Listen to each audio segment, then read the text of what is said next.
Joining us now, ladies and gentlemen, was the man who was the belle of the ball of this college football coaching cycle that has begun much earlier than in years past. He led the Penn State Nittany Lions for over a decade into an area of success that became a national championship or bust type conversation every single year. But when he took over the program, it was not at that stage. It was at a very different stage. What he was able to accomplish there obviously led to the rest of the country saying, we want him as our head coach. Virginia Tech became the official university that signed him. Ladies and gentlemen, the new Hokie football head coach, James Franklin. Yay, Coach! How you doing, bub? What's up, guys? How we doing? How was the press conference? You felt good? You feel like you nailed it? I only saw a couple clips. I didn't get to see the entire thing, but I feel like you brought good energy. I feel like there was excitement in the room. Is that what you felt as well? I think so. I'm going to wait to hear what you have to say because you determine that. But yeah, I thought it was good. Had some fun with it. There was a lot of excitement, enthusiasm. As you guys know, you got the Corps Cadets here, which is a huge part of the university and program. They were in there going crazy. So it's been great. It's been great. Okay, so let's talk about what happened. Obviously, you get let go from Penn State early in the year after a couple game slide that I don't think you or anybody could have ever expected at Penn State. All of a sudden, your name is on the market. You come on a College Game Day, and we basically have a conversation with you, and thank you for doing that still to this day. That was one of the coolest things that has happened on game day, especially with how loud it all was around it. And basically you implied, hey, I am a football coach. That is what I am. All we are going to do now is take what we learned in trying to win a national championship and go win a national championship somewhere else. Through this entire process, have you reflected more on that particular thing? And what exactly do you think you take from so many years of experience at one place in the spotlight and bring to Virginia Tech, who's hoping to get back there?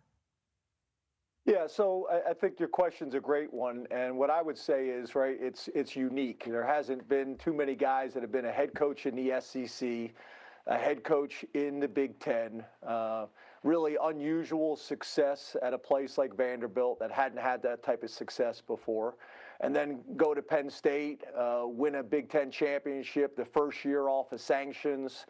The last 3 years, we had more success than anybody in the country, but 4 programs and a few plays away for playing for the national championship. So we're very proud of what we were able to achieve there, and I am forever grateful for that time and experience.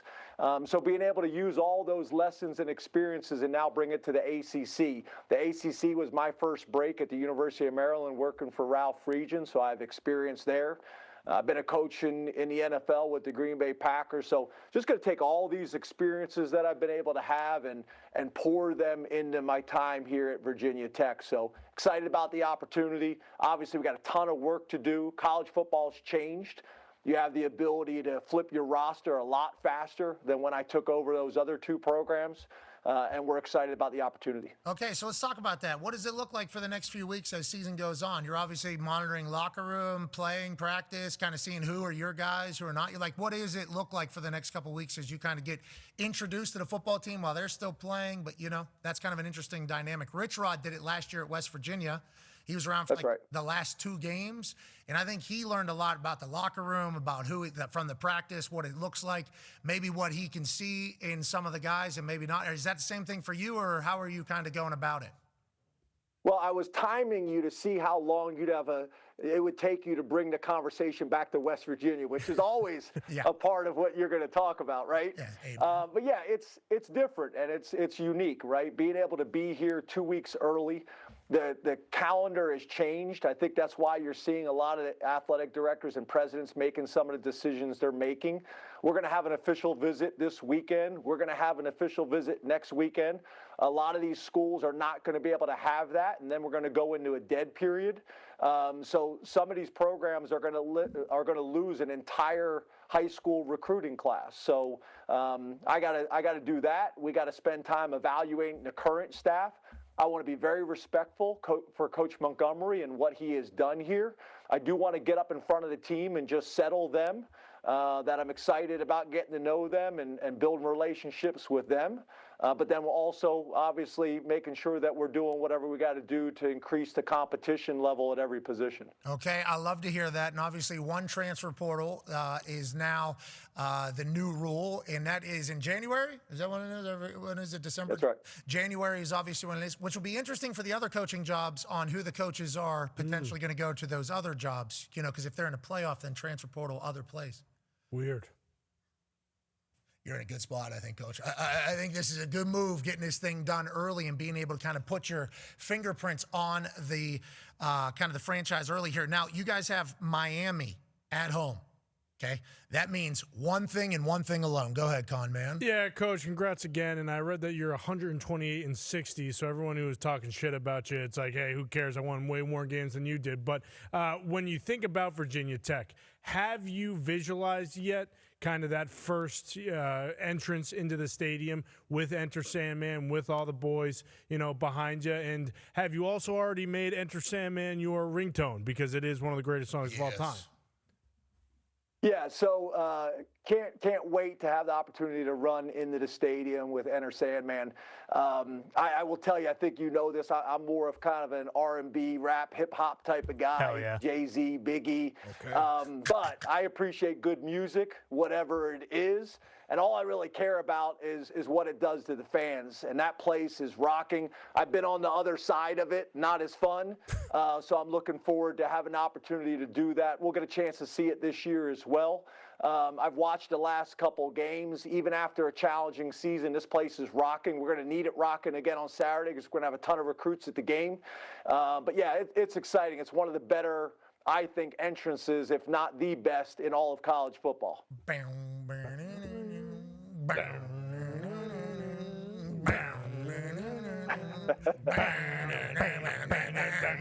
Now, Metallica might send us a CMD just for doing what we just did right there. Oh, they yeah. run a tight ship on their business, Yes, they do. which actually makes me respect them even more now that I'm growing older in this particular business. We need to get you to a Metallica concert. I think it would be a spiritual experience for you as they go through it all, as you get ready. Now, Penn State alum, obviously, Penn State legend, AQ Shipley has a question for you. Coach? Coach, good to see you. AQ, how you doing, buddy? Good to see you. I hate those colors on you, but before I get to my question, I think I need to say this, right? Obviously, as a former Penn Stater, former Penn State player, I think everybody appreciates everything you did, and I think when this whole thing is done and we move past everything, I think everybody down the road is going to look back and say what you did when you took it over and what you did in that time. Everybody will be forever grateful for that. I think that needs to be said. But having said that, I appreciate it, AQ. having said that, is there any thought to picking a staff now? Are you evaluating the current staff? Do you have some guys in mind that are kind of locks already? Or are you kind of waiting to evaluate your own team and your own staff before you get to that? Yeah, so as you know, I got guys that have been with me. When I left Vanderbilt, went to Penn State, I brought 16 people with me. I think a lot of times these coaches, they get these jobs and they act like it's all about them, right? I didn't do this by myself. I've had great people around me, and that's what it's all about. So there's some people that are core to me and will continue to be. But I also want to be very respectful of the people that poured their hearts and souls into this program here at Virginia Tech, and I want to be respectful of that. So we'll take some time to get to know the staff, to interview some people, and then put the puzzle together. That's the Penn State people as well as some of the Virginia Tech people, and then also nationally. We got to be great in the footprint, but in today's college football, you got to be able to go nationally as well, because as you guys know, I don't know why this is, but when you're running inside zone and you hand it off to Saquon Barkley, for some reason the plays work better.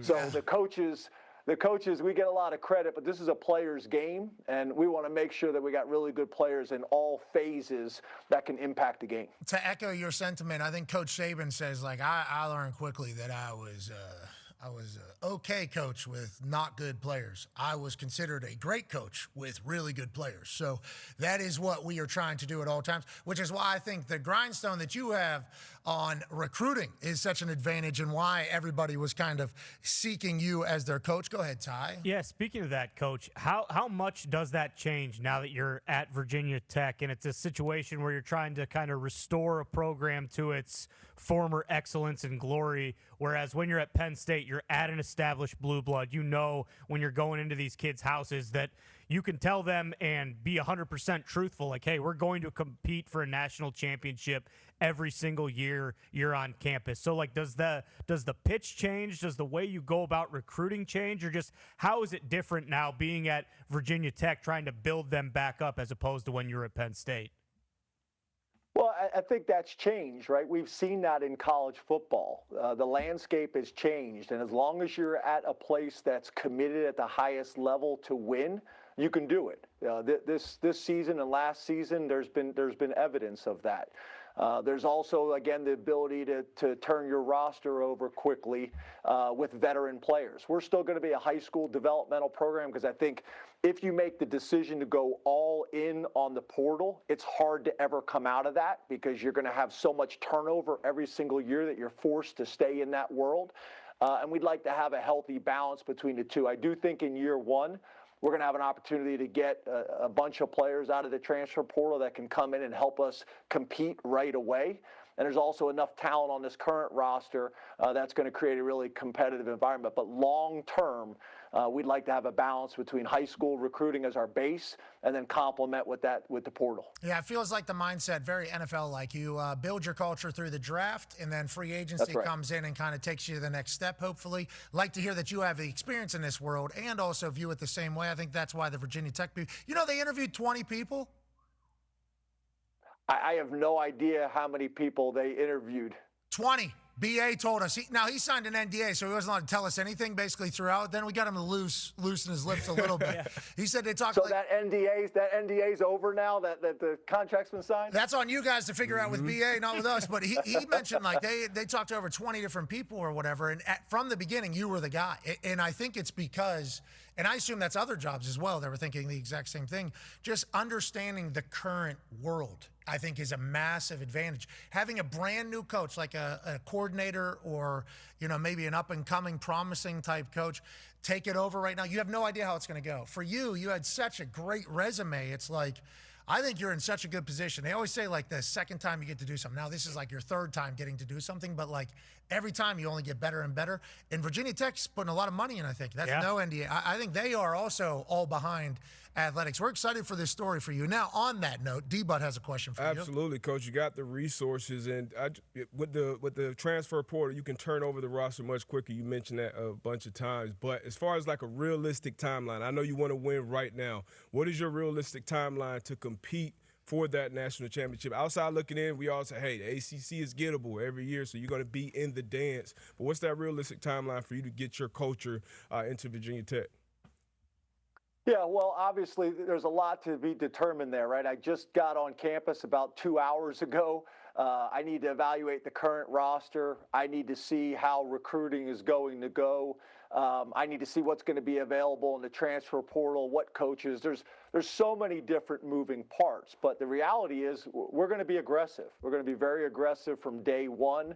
We're not going to put any ceilings on who and what we can be. And wake up every single morning and give Virginia Tech everything we got. But, I think to your point, the investment level is what it's all about. College football has changed. And the reality is this place made some decisions before I was even part of the conversation, which was helpful, that it wasn't just me coming in saying, here are all the things we need to do. They had already done their benchmarking in the ACC as well as nationally. And I think that allowed the conversation to go faster and smoother. Good for you, Coach. Enjoy it all. We can't wait to watch what it becomes over there. And don't be scared to schedule West Virginia whenever it comes across your desk. So that's twice you've been able to bring up West Virginia. It's unbelievable. Like, do they pay you? In every interview, you're going to find a way. No, it's actually the other way around. College football has changed. Yeah, college football has changed. It's a new landscape. Not a lot of money. Yeah, I get it. Yeah, you got to do what you got to do for the good of the squad, for the good of it. But I do think, like, those old Big East, I guess, rivalries in West Virginia and Virginia Tech. In the state of West Virginia, on the southern side there, Charleston, that whole area, like Virginia Tech still considered like massive rivalry with West Virginia. I think a lot of people in West Virginia feel that way, and I think Virginia Tech people still feel that way as well. So if we can make that dance take place, we should definitely be doing that. I still love the Pittsburgh accent. My dad's from the Hill District, so I love hearing the program. I love hearing all the little, Yinzer. I love all that stuff. Hey, why don't you drop it in there up there in, up there in the hills of Virginia Tech? We went to a saloon up there. Where were we at, Foxy? We went to a saloon up there.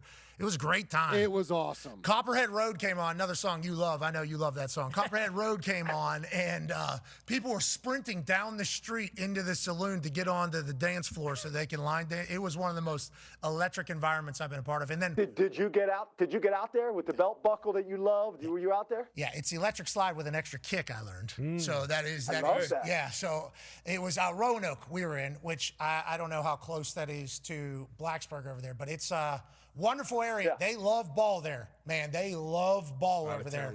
So hopefully. So the electric slide with a little extra kick step. Yeah, boom, and then we're going bang to bang to bang to bang to boom, and then we're taking that thing back, bang to bang to bang to bang to boom, and then you go here, bang. You're kicking twice, and then you turn that thing, and then you turn that son of a bitch. Okay. Oh. Yeah. So as I was watching them from the side, I was trying to, because this felt like the moment to be a part of. This one, there was like a 75-year-old man over here that was just housing diesels, okay, just at the bar. Legend. Copperhead Road came on. I watched him. Do it here. Yeah, here's me hitting this thing. Here's me hitting this thing in the middle. Yeah, bang. Are you slid out there with him? Bang, bang, bang. Where are you at? I don't know if that's Copperhead Road because I think Foxy was actually doing Copper. That's me right there, but yeah, bang. Oh, that's you? Yeah, and obviously I don't know. You have some rhythm.